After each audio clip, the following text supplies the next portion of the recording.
آپ سے بہتر کون جانتا ہے؟ آپ بتائیں۔ صحابہ نے، رسول اللہ نے پھر حکم دیا، بتاؤ عجیب ترین مقام ایمان کس کا ہوگا؟ صحابہ نے عرض کیا یا رسول اللہ انبیاء کا ایمان عجیب تر ہے۔ رسول اللہ نے فرمایا نہ یقیناً انبیاء کی بڑی شان ہے، لیکن سوال پہ غور کریں، ان کا مقام بڑا ہے۔ ان کو تو اللہ کے جبرائیل حاضر ہو کے وحی نازل کرتے ہیں، ان میں اکثر اللہ کا دیدار کرتے ہیں، وہ تو اپنی آنکھوں سے زمین کے نیچے اور عرش اعلیٰ تک ہر چیز دیکھتے ہیں۔ میں پوچھ رہا ہوں عجیب تر ایمان کس کا ہے؟ صحابہ نے عرض کیا یا رسول اللہ پھر ہمارا صحابہ کا مقام۔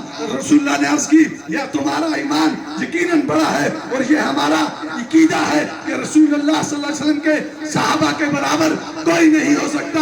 اور الخاتم رضوی صاحب فرمایا کرتے تھے کہ جب اللہ نے عالم ارواح میں سب سینوں کو دیکھا، جو سب سے پاک سفید خوبصورت للہیت والے سینے تھے، ان کو صحابہ کرام کا درجہ دیا، اور رسول اللہ صلی اللہ علیہ وآلہ وسلم کے ساتھی قرار پائے۔ تمہارے سامنے تو تم روزانہ معجزات دیکھتے ہو، کبھی دیکھتے ہو میری بند مٹھی میں کنکریاں کلمہ پڑتی ہے، کبھی تم دیکھتے ہو کہ میں خشک تنے کو آواز دیتا ہوں، اشارہ کرتا ہوں، وہ چلتا ہوا میرے قدموں میں آ جاتا ہے۔ تمہارے سامنے تو ایسے ایسے معجزات میری وجہ سے ہو رہے ہیں۔ تمہارا ایمان بہت عظیم ہے، لیکن میں پوچھ رہا ہوں عجیب تر ایمان کس کا ہے؟ صحابہ خاموش ہو گئے۔ رسول اللہ صلی اللہ علیہ وآلہ وسلم نے فرمایا میرے دوستو جو یہاں حاضر ہیں، جو میڈیا کے ذریعے سن رہے ہیں، جو ریکارڈ کر رہے ہیں، اپنی قسمت پہ جھوم جاؤ۔ اس وقت نگاہ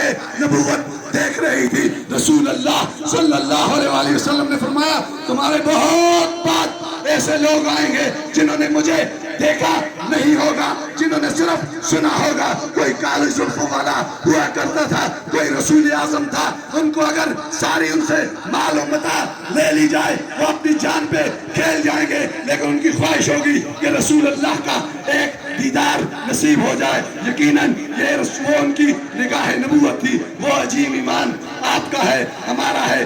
اس خزانے کو سنبھال کے رکھیے، اس کو ڈاکوؤں سے بچائیے۔ یہ